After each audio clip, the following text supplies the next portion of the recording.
Hello, welcome everyone back to the New Being Hypnosis channel.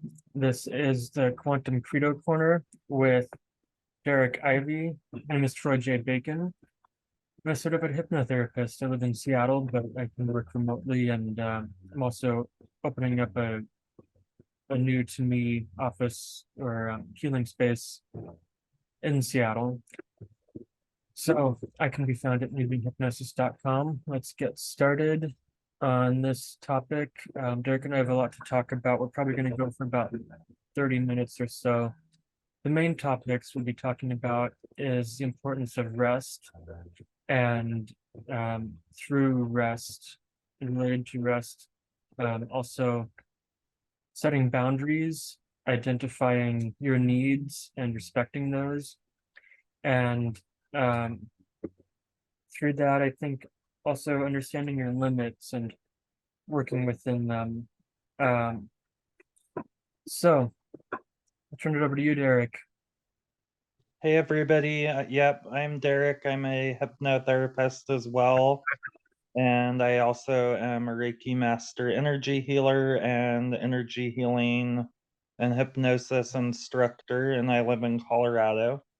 And I'm glad to be here. And yeah, Troy, I think that these are great topics for today that hopefully everyone will benefit from, because if we don't fill our own cups up first, and we think that we can give and give and give, then that depletes from us if we're not giving from that whole space. And I know that everyone goes through this at some point, and if you haven't gone through this, then give us all your secrets. Yeah, um, yeah, I think I don't think I know of hardly anybody who is just constantly on and constantly doing energy work and just constantly um, channeling and connect with the energy world. Um, I know that as I've grown and healed and um, just grown spiritually and done more of this, I feel like every single day, almost every moment, I'm in touch with my energy body at least, and some of the spirit world and energy around me. But I think it's important, no matter what work you're doing, especially with energy healing and holistic practices, to recognize that we are energy beings in biological bodies. And literally, we're multidimensional beings. We're living in this dimension of physicality, but also our natures are not so physical usually. So, yeah, we can turn on and off, those of us who practice of any capacity. But that's the thing, is learning to turn on and off and not just constantly be on, especially for other people all the time. I think one thing that is beneficial and okay is to just constantly be aware of your own energy body, no matter what you're doing. Even if you're not working with people, just come back to your own energy body and your own presence, and yeah, just be here. And that's also part of rest and recovery, is allowing yourself rest days and even a week if you need to take time off and rest, and then yeah, come back to who you are and where you're at. Yeah, definitely. I resonate with that for sure. And yeah, like you said, it's not even just people that do energy work. It's even if you work at an office and you're around other people's energy all the time, and you're in that environment that you're, and especially for us empaths. So people that are highly empathic, highly energetically sensitive, we have, I think, a bigger responsibility to really dial into self care and disconnect from everything else, and not in an isolating way, but more a way of coming back to ourselves, like you said, and coming back to our own energy bodies and our own practices. And it that's where your cup gets filled, and we can't give from an empty cup. You Yeah, know, if we're not giving to ourselves first, then it makes it a whole lot more challenging to keep showing up in authenticity for our clients and for the people we serve in the world. yeah, definitely. Um, for example, I'm starting a new job soon that isn't so much in the metaphysical or energy world, but it is in alignment with what I need and what I've manifested for myself recently. And the importance of that, to bring that up, is that I needed to go to a place and check out the company and um, really take some time to, before I even went there and met people, but after the application and hearing back from them, then intuitively feel for days, even a week or so, um, check in about if this job feels right for me and continually do that, ask that, and get my response. Um, a lot of us have to work multiple jobs because the economy is not in our favor right now, but um, we're making it. And so this outcome and this practice I think I want to put forward is valuing and honoring yourself and your needs along with rest. Um, Taking as much time as you need to rest as you have available. Not everyone, I recognize, workforces has so many days off and even can take a week off. Fortunately, some of us are blessed to be able to do that sometimes. But if you're starting a new job or if you're working a job, um, take some time. I would recommend to maybe even on a notepad or however you want to do it, even with an audio recorder if you work that way. Um, speak about speak to yourself about what you need.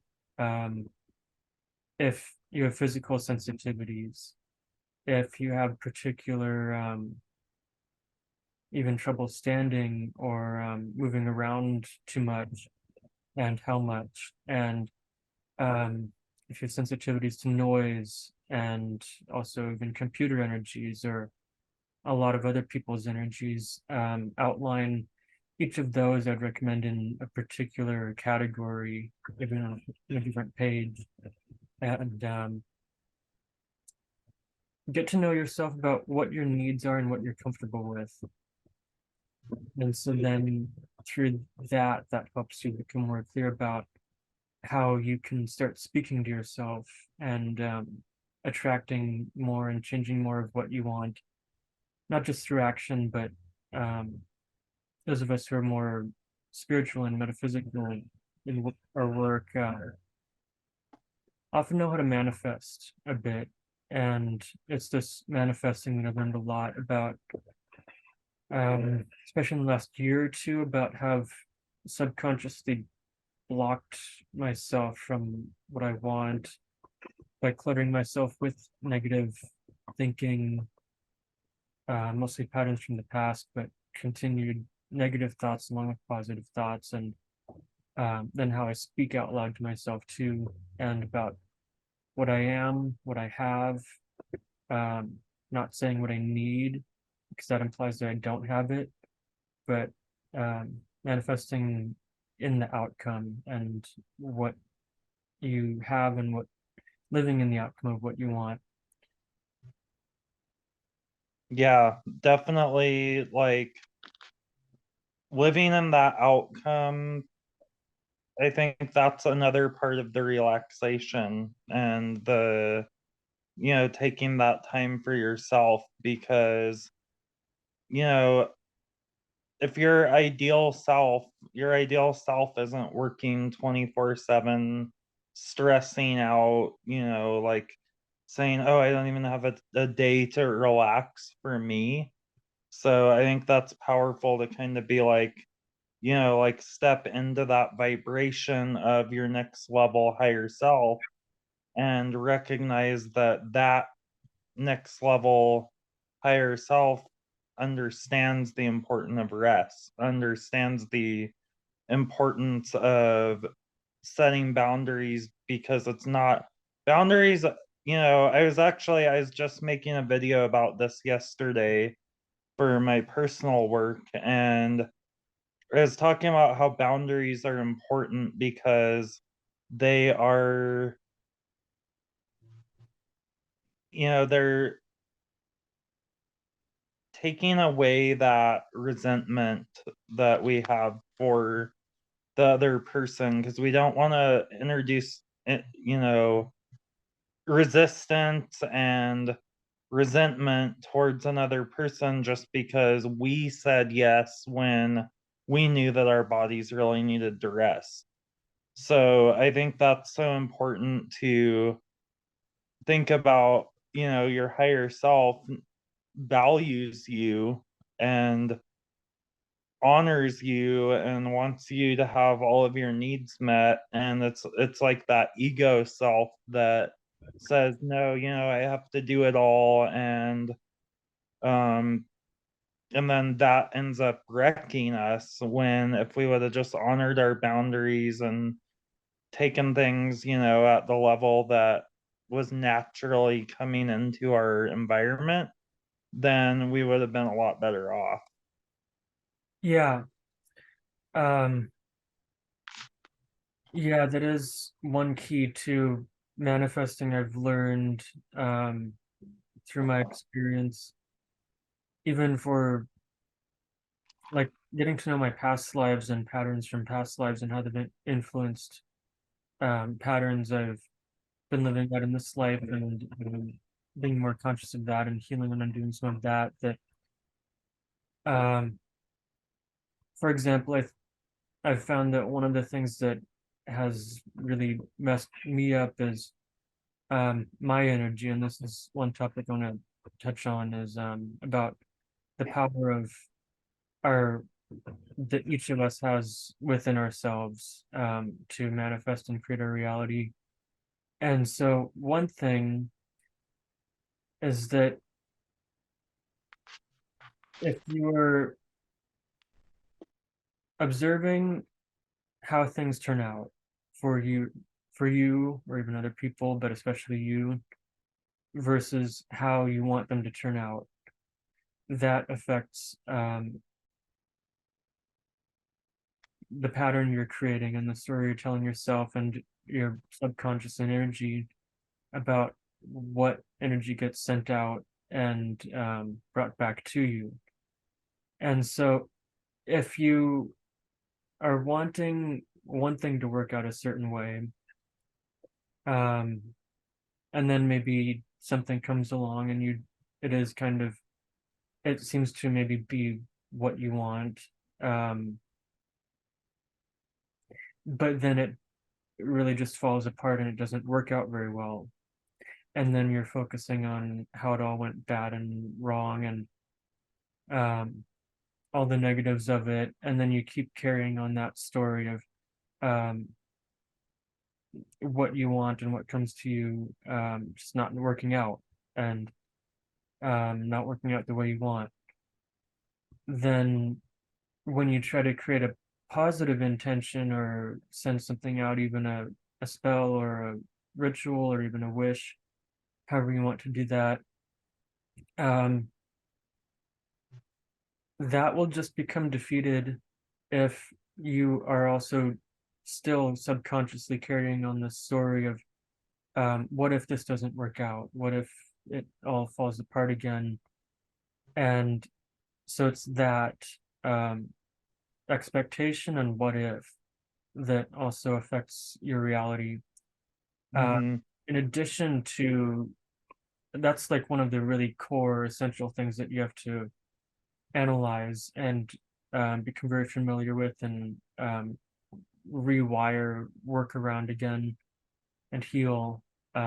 in order to create the positive life you want and who you are in the world that I've learned. In addition to that, there's also this thing about self-talk, and this goes along with the I with this power that each of us has to manifest and bend our reality around us.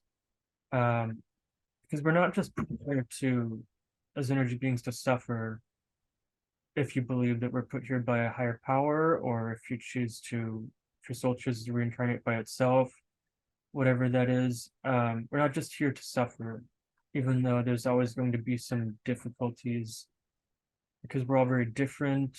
We don't necessarily all have this exact same ideals and preferences and all this other stuff that goes along with being human. So there's always going to be disagreements. There's always going to be challenges and whatever, Mhm. and especially challenges according to your soul contract. But it's this idea of self-talk too. I am is one of the single most powerful um, self-talk and affirmations that I've heard of. Um, Also, going along with I am, I found that I have is very powerful, and that can go along with gratitude practices too, recognizing what you have and what you appreciate and what you're grateful for that you have currently, especially, and then that will create a magnetic force of just drawing more of that thing you're grateful for to you. Um, One affirmation particle that I found messes me up, and I'm sure everyone is I need, and I would recommend to make an admission to abolish that from your vocabulary, especially Mhm. when you're talking to yourself about, and your self-talk goes out to the universe too, spirits around you and whatever, about what you're drawing to you. And so if you're saying I need, then that's also suggesting and implying that you don't have it and that it's not yours and that it's then not going to become yours. And so you're just living in that, maintaining that reality of scarcity or lack of what you need. But yeah, it's like you're living in the outcome, creating and maintaining the outcome of what you want. And one thing I've learned from all the teachers and people I've talked with is to be specific about what you are, um, what you're asking for. And yeah, so that's one thing I want to say about self-talk and um, along with rest, especially when you're at rest, then that's good to practice these self-talk things every day. Yeah, definitely. That's so powerful for me too. And like what I recommend to clients is that um not only, yeah, keeping those like positively worded statements that are telling your subconscious that this is possible, that, and actually feeling what it, those emotions of already having. Because what I see a lot of people doing with manifestation is they might have the affirmations down, but then they're still feeling in their heart that they're not worth that and that it's never going to happen for them. And then the universe responds to that emotion more than the any words, and those words can lead us to those emotions. But I think that's a second piece to look at is, am I saying the right self-talk, and then am I actually feeling those feelings of relief that come with it? Because if we're saying it and we don't really believe in our heart that it's true, then sometimes we'll still attract those circumstances. If we do positive self-talk for even an hour a day, and the other 23 hours we're thinking this is never going to happen for me, I can't make it work, then that's when all of those thousands of thoughts from the other 23 hours make up an emotion. Thousands of thoughts make up an emotion, and then a bunch of emotions make up our personality, and our personality is what dictates what comes to us. It's not what, and I think that's what a lot of people don't understand about manifestation, which what you said, Troy, was perfect, because it helps you get into that image of creating a new identity. Instead of somebody that needs something, you're someone who's grateful. So it's like you kind of up level, and we'll never manifest anything until we change those emotions on a deep soul level and a deep subconscious level. And otherwise, we're just going to keep going for those low hanging fruits that we've always went for, and so that's why our work in hypnotherapy is so healing, is that it changes that at a personality level and creates those integral parts of who we are, but the rest is such an important piece for letting that stuff integrate. Because for myself, I kind of go through phases. So, like, sometimes I'll spend a lot of time programming new stuff in, but then I spend time off where I'm not working and I'm not even doing anything spiritual. I'm just being a human. And then that's when those things tend to integrate for me, because I'm kind of practicing all that just living as a human.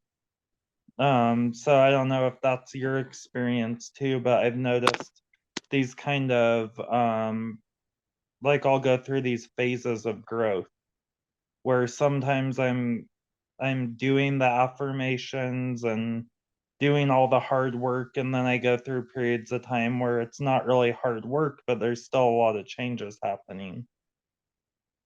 Yeah, um, I'll agree with that, especially on that last point.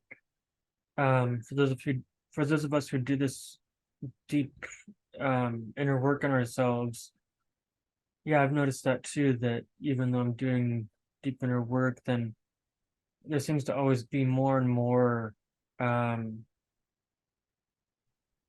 some new stuff that gets developed with new experiences and or relation to that. But yeah, just the more and more that keeps coming up, and it's like the universe definitely um has requirements, it feels like to me, of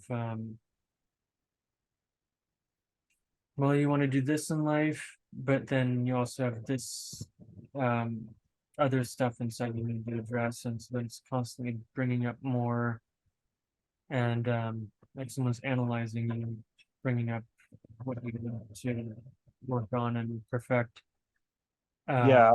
and then kind of it's almost like something in the universe or higher realms is giving us that as homework constantly, but then that can still be um it's kind of valuable, I think, especially as humans, um really multidimensional beings living as humans. I think that's a part of just kind of the mechanism and the paradigm of how we live. We're not separated from the universe and the outcomes by one bit. We're constantly all of it and all together. We're all in this together. One thing I also wanted to mention and talk about for a minute is this idea of, or kind of way of being, of how one is thinking and talking to themselves out loud or internally, and also Hmm. feeling when they're going to work or at a workplace or even at maybe educational institution or whatever you're doing. And this is something I've learned, um, especially since I worked security and then my walkout self had worked food service before that, and they're developed basically for a lot of my life, and even before the walk-in, he had kind of ideals and high hopes and dreams of what he wanted to accomplish and be, and based on our starseed natures and um, what we know we can do and what we know what is actually possible and out there. Um, but then the reality in this um, changing 3D that's upgrading to 4 and 5D gradually is that this old paradigm of which are capitalist and money-driven societies work is that you just need to do often hard work at first, hard labor, and not what you want from a young age. And so then that created negative beliefs and thought patterns, especially at the workplace and going to it and coming home from it. And I think a lot of people can relate to this cycle of these negative um, self-talk patterns of waking up in the morning, knowing you have to go to work, hating the work you do sometimes, or not being satisfied with it. What would you recommend to people that are in that position, Troy? Because I know I have a lot of clients in that position. I have a lot of friends that are watching and they might be like, well, what would you recommend that they do for themselves? And it happens to me too. So I'm definitely open to your insight for everyone. Yeah, great question. It's kind of as complicated as we are with all the levels of ourselves, and these as complicated as programs are too. But basically, I think if you truly want to change, I would recommend working with someone like a therapist or hypnotherapist or energy healer, um, who knows multiple modalities and can work on multiple levels to help you heal and understand yourself better and learn to become more empowered and sovereign. But beyond that, I think the number one starting point is to have a gratitude practice. And a really great, easy, grounded way to do that is have a gratitude journal that you write in every day. Even three little things like maybe a phrase or a sentence of um, one thing you're grateful for, three of them, and um, or even more if you feel that and keep going. But that's a great way to start gratitude practices for what you have and the good things you have. In addition to that, definitely energy work and meditation, even yoga or self-hypnosis, some sort of practice every day is essential. I think even a self-care practice like um, maybe salt baths or skincare or you know tea time or something can be good. A little bit every day, practice and routine you do for yourself to ground again and come back to yourself and these positive emotions that you enjoy yourself and enjoy your life. And then another thing that can help is hobbies, positive hobbies, especially if you already have some, that's great, and keep going with that and grow that even. And if it really helps your heart and soul feel happy and satisfied when you do that, that's ideal. And that's especially the type of practice and thing you want. to balance and um, eventually transmute these negative patterns related to your job and career, um, is exploring by many different means. I would recommend your hobbies and what truly you feel helps your soul and your higher purpose feel grounded in this world. Um, One thing I like to do is putting together bracelets and pendants and necklaces of gemstones and gemstone beads and such. That just feels good for my fingers to work with something like that, which can Mhm. be basic and easy at first if you want to do that. Or writing is one of my other things is novel writing, and I'm going to publish my novel, the first book this year, certainly. I'm working on the final touches of that, and that's in process towards getting published soon. And so, if it's writing or even video making or blogging or I don't know, a lot of people do video making even on TikTok or YouTube or something these days, or even going out on meetup groups, meeting people, networking, um, or just going for a walk in the park would be a good way to start, to get your body moving and think positive thoughts, especially of gratitude, while you're walking in the park or in nature or outside in clean air and clean environments. Um, so that's kind of, yeah, some good starting points to help positively transmute negative programs if you have them around your work.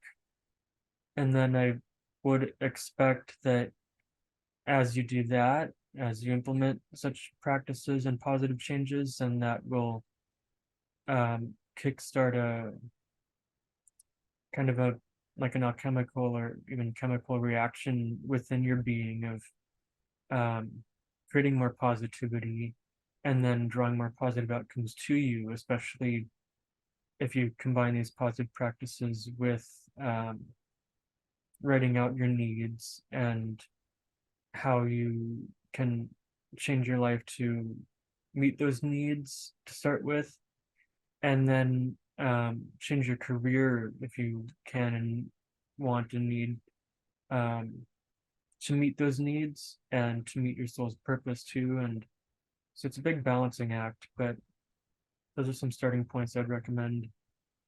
Yeah, those are great. I love those, Troy. And yeah, it's like another thing I was thinking is like I always tell people, if you don't know what to do right now, do nothing. That's better than acting out of inspiration.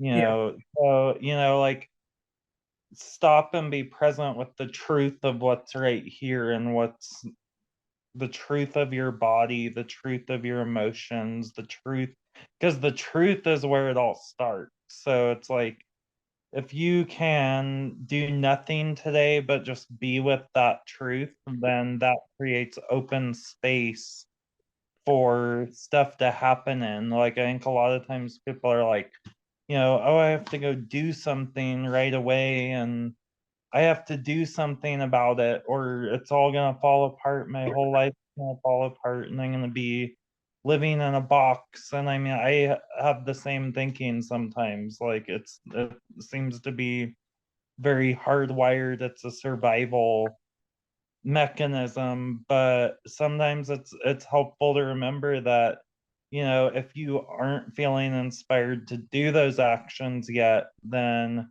do nothing for a little bit and just allow that space to open up for something to happen in and then start moving toward those hobbies, toward those practices instead of trying to push away what you don't want. yeah, Because I think it's so easy to do that and just feel like I don't want this in my life anymore. I don't want this or that. And then all we're focusing on is that which we don't want and we're investing all of our energy on and all of our thoughts, and we're investing our time thinking about all this stuff that we don't want. And so in that case, it is better to do nothing than focus on that we don't want. But it's also a process, and it's it's something that is still unfolding for me after being on the path for many years doing spiritual practices. Something that I'm still unfolding. Yeah, one of um the number one, I think, most powerful but also most difficult things I've learned on my spiritual healing and growth path is learning to just let go and let God sometimes. And no matter what's happening, even if it appears and feels very difficult to me, um, just understand that it's okay to just let go and disconnect from the situation if that feels best, and come back to your own home space and your own inner space, and just trust in God and the universe and spirits around you, whatever you want to call it, or source, and come back to this idea that I've learned in my journey and that was really real for me is that we are multidimensional beings, multidimensional beings within these fleshy suits that we've custom chosen for our lives. But just as we're multidimensional beings, we're never ever for a millisecond alone, even though sometimes it feels like it. There's always our ancestors, our spirit guides, spirit animals, just energies of nature and God and the matrix and very nature of what that is, all around us. We're never actually separated from the rest of life that is constantly renewing and regenerating. Plants are constantly renewing and regenerating. Our cells are, and we don't even have to think about that. That's a miracle that I often observe. Um, yeah, there's a lot of goodness, is what I've been reminded of frequently, and to let go and let God, and that's okay. One other point I want to come back or bring up that I was going to say earlier, is I've learned in this new job I've manifested and I'm starting that fits many of my needs. Um, I feel that's kind of like a martial art, really, or it can be when you're going to a workplace that maybe is a company you're working for, but not completely of your own creation, then that I found this becomes a martial art, just this practice of living and alchemizing and changing my patterns and how I interact and think about what I'm doing and am present. Um, to not be carrying these negative patterns and negatives while I'm going there and then coming home and at home too. But it's kind of like a martial art because it becomes a discipline um when you really start engaging with what you're doing. And this place I'll be working, I've ensured, is also it's a hospitality company and basically of sorts, and then the people there are also very friendly, and the employees are nice to work with.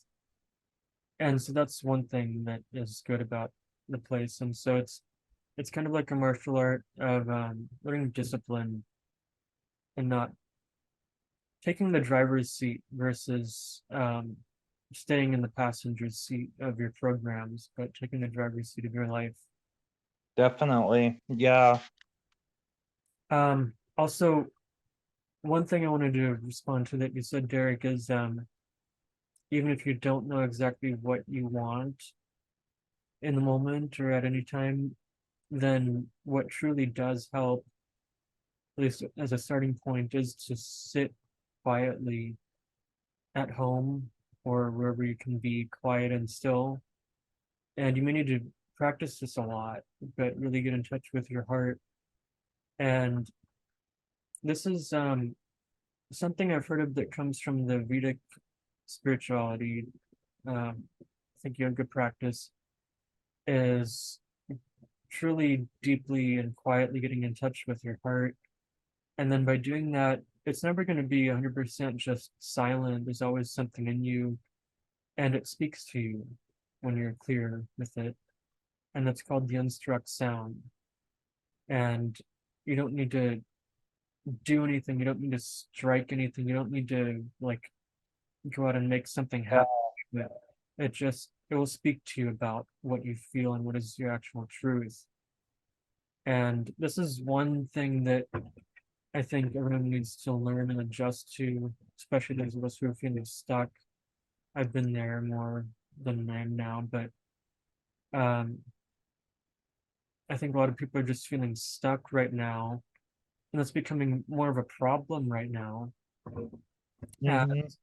we're progressing through this long change period into the next era, basically long count, whatever you want to call it, of Earth's existence, the Aquarian age or the next day or night cycle, um, where the energies are just different. We can't continue living in the 1900s of the Piscean era. That regardless of some of the energies of Pisces, really saw the rise of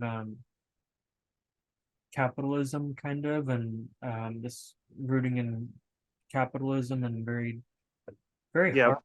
I think very harsh 3D, very um, straightforward, logical, masculine-minded thinking, where that doesn't work anymore, and it's really not healthy for anyone anymore. And that's why more people are feeling that and feeling stuck and just not fulfilled or satisfied in any way with the old system. So we see it crumbling in America, literally as Pluto has passed its return point from when America was founded. Now we're literally in a death, dying, and revolution period for America, at least, and I think the world. Um, and so this is what people need to learn, and what I'm opening to learn and master is this way of manifesting.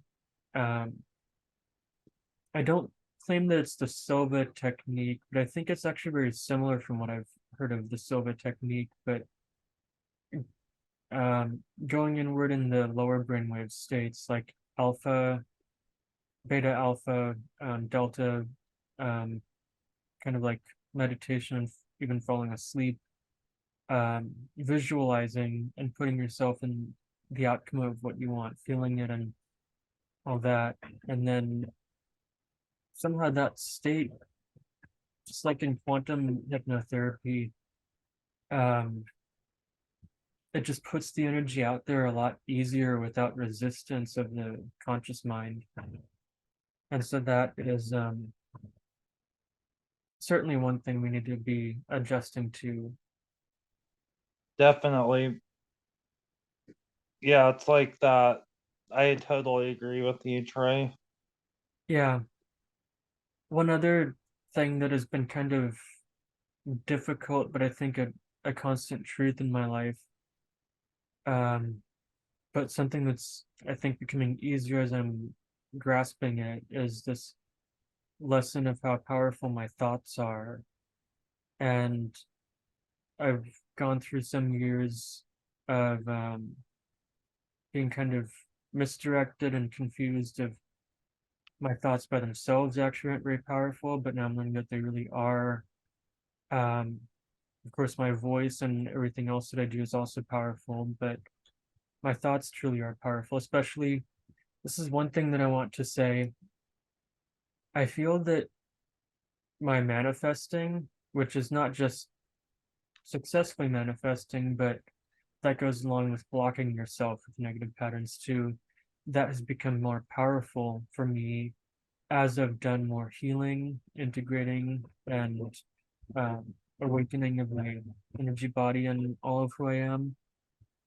And so, as we awaken as spiritual beings, which we can't resist, that is just what we all need to awaken to, I believe, that is that's going to be more evident in many people's lives that they become more powerful at changing reality and influencing their reality just with their thoughts.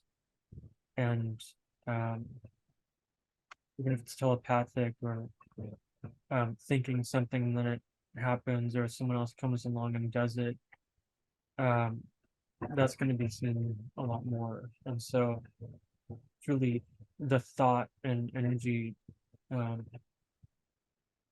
element in our lives is the future and where we need to be. Yeah, I'm already seeing it and feeling it, but I know we're stepping into more for sure. I think bottom line, rest is important, and utilizing that rest time to kind of recalibrate and reconnect with those thoughts that we have about ourself and our self-talk, and kind of using that rest to realign ourselves back with our souls. I agree completely. It's all of the above and everything all together all at once is what I've learned. So take some time to rest. Think about how to move forward with your life now and how you can and what you can do to make changes. Thank you for watching another episode of the Quantum Credo Corner on Newbie Hypnosis. Again, you can find me at newbiehypnosis.com. I do hypnotherapy and Reiki for animals and people, pretty much everything for transformation. And Derrick and I want you and everyone to become more of who you are. Bye, guys. Bye, everyone.